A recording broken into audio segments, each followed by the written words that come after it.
Hello and welcome to Gecko Online. In today's lesson, we'll take you on the journey of sustainable business. We've been working with business and manufacturing in China, seeing the change in attitudes towards sustainability. People want to know if business really can prosper by going sustainable, or if this is all just wishful thinking. Everything we've seen has convinced us that business really can lead the way.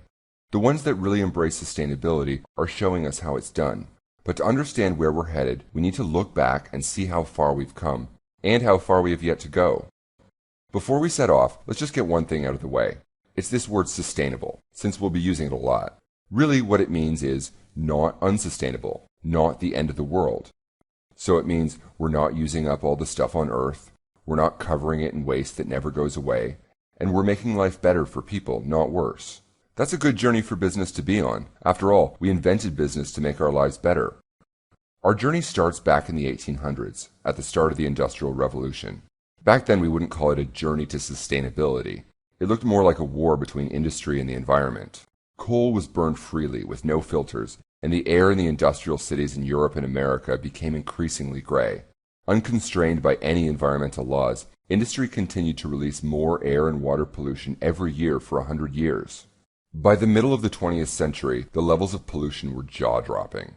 In December of 1952, London was hit by the Great Smog, when the pollution was so heavy that within days it had killed 4,000 people and sickened over 100,000. Meanwhile, the United States experienced similar smog events, as well as uncontrolled water pollution. The Cuyahoga River in Ohio oozed black with pollution, and when the river caught fire in 1969, for the 13th time, it finally drew attention to the condition of the rivers. Citizens had had enough, and demanded that environmental laws be passed. Britain and America soon passed their first Clean Air Acts and Clean Water Acts to regulate the worst of the abuses. Industry was forced to pay for pollution damages and install expensive pollution treatment equipment. Companies who failed to comply with the laws were shut down or forced to pay fines, and their profits plummeted. A lot of them started moving their production to factories in China and developing countries, where environmental laws were less strictly enforced. It became clear to everyone in business that protecting the environment was a cost, plain and simple. So the battle lines were drawn, with business on one side and environment on the other. Would we always be forced to choose between the two? The laws did help the environment a little, at least in the developed countries, but the story doesn't stop there. There was another movement in the 60s that brought conditions to a head. Cheap production had already gotten ahead of what people even wanted, so they needed a way to increase demand. Advertisers and marketers put their heads together and consumerism was born. More and more cheaper products appeared on the market, designed to last for short times so more could be sold. Production increased, and with so much of the manufacturing already happening in countries with little environmental enforcement, environmental impacts got worse, not better. One multinational company set up a chemical plant in Bhopal, India, ignoring safety regulations and working with oversized tanks of deadly poisonous chemicals next to the homes of a million people. Late one night in 1984, a tank ruptured, releasing the toxic chemicals into the air of the city. Panic broke out as people woke up in clouds of poisonous gases that burned their lungs and killed 20,000 people. It became clear that government regulations alone would never be enough. Businesses had to find their own reasons for pursuing sustainability. One reason was that energy and resources started to get expensive. In 1973, war broke out in the Middle East. Oil-producing nations closed the pipelines, and gas tanks around the world hovered on empty. People waited in line at gas pumps for hours, only to find the pumps empty by the time the line finished. Oil prices shot up to 4 times the original price and stayed there for a decade. The stock markets crashed, and business ground to a halt. Today, the oil prices are even higher. It was a wake-up call. Some companies realized they could save money by using less energy and materials for their products and services. These companies were starting out on a new stage of the journey by choosing to do more for the environment than the law required. They were taking their first cautious steps towards sustainability. We call them the tiptoers. Saving money wasn't the only reason. Companies also had their reputation to think about. If people believed the company was helping out in their community, making safe and healthy products, and treating their workers fairly, it would improve their reputation and give them more customers. If people felt the company was poisoning the environment, using dangerous chemicals in their products, and abusing workers, they would look bad and lose customers. Since so many companies had already moved their factories overseas, there was nobody to police them, so the corporations were responsible to police themselves. They called this corporate social responsibility. So they made a special new department in the company, the Corporate Social Responsibility Department, and gave them the job of making the company socially responsible. The CSR departments did great work, donating money to build schools, contributing to local charities, organizing community events, and tree planting. All good news.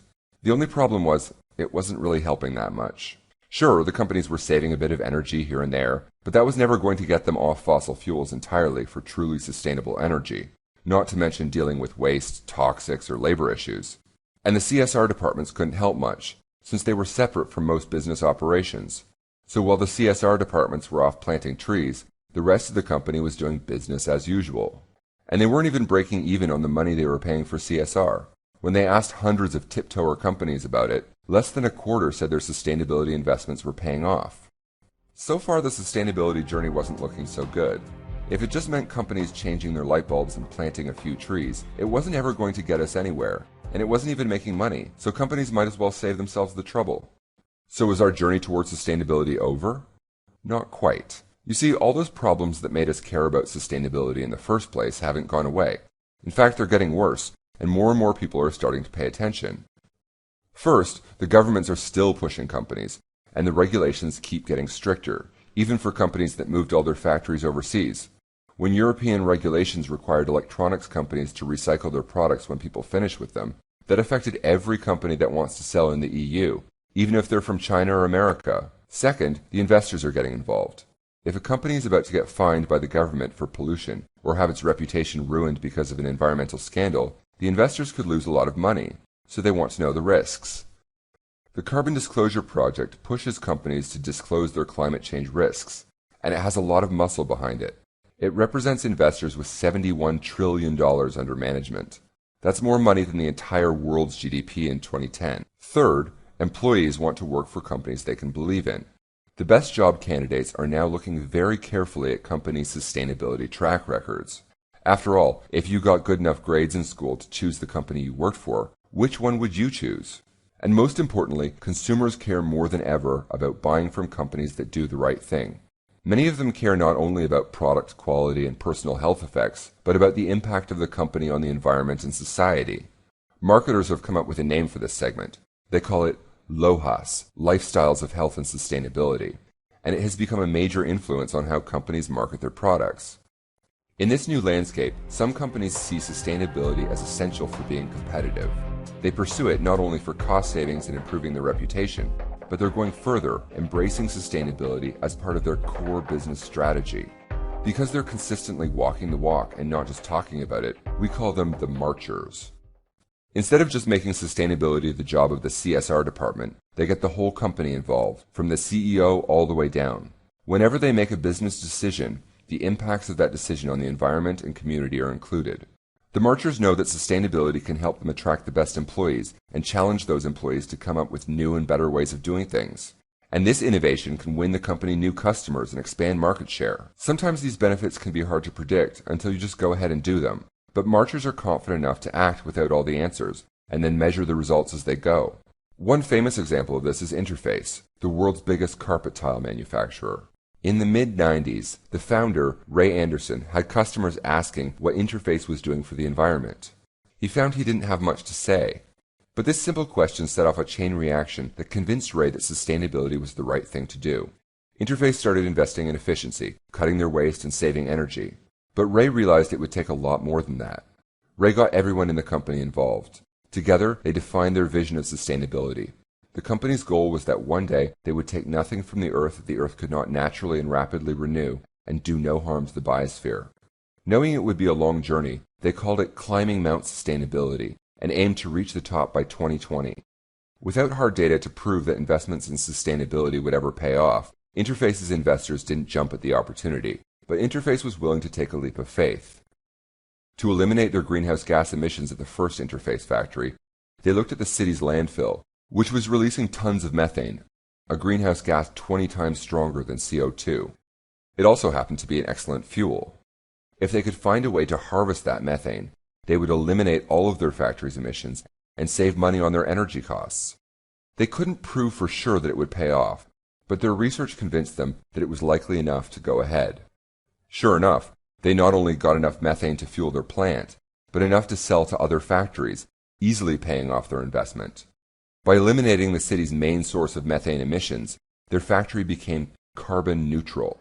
As if that weren't enough, they were also able to sell carbon neutral carpets, which became a surprise hit with customers. With this momentum behind them, they were ready to attempt something that had never been done before, taking the old carpet piling up in landfills and recovering the materials to turn it back into new carpet, closing the loop. They had to invent all the technologies to do it, but today 40% of Interface's carpet is made out of old carpet or biomaterials. Their waste and greenhouse gas emissions are a quarter of what they were when they started their journey. This goes for all their plants, including the new one in China. Cost savings alone are not enough to explain the full value that Interface has achieved through sustainability. As Ray puts it, the goodwill in the marketplace has been astonishing. As Interface has continued its 17-year climb at Mount Sustainability, the company's profits have tripled. The evidence is showing that companies who integrate sustainability into their core strategy get a lot more from their investments than companies that only tiptoe in that direction. 2/3 of the marchers say they are profiting from their investments in sustainability. Even more of them report they are beating the competition, so we see that it is possible to prosper through sustainability. And not only that, it's becoming necessary just to be competitive in business.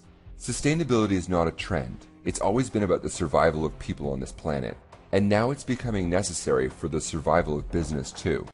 All of this has happened because companies are made of people, employees, citizens, and consumers. And as people, we want to believe that tomorrow will be better than today. So where will the journey of sustainable business take us? The marchers are showing us the way. From where we are today, we can see there's only one direction to go. We hope that you too can help lead the way.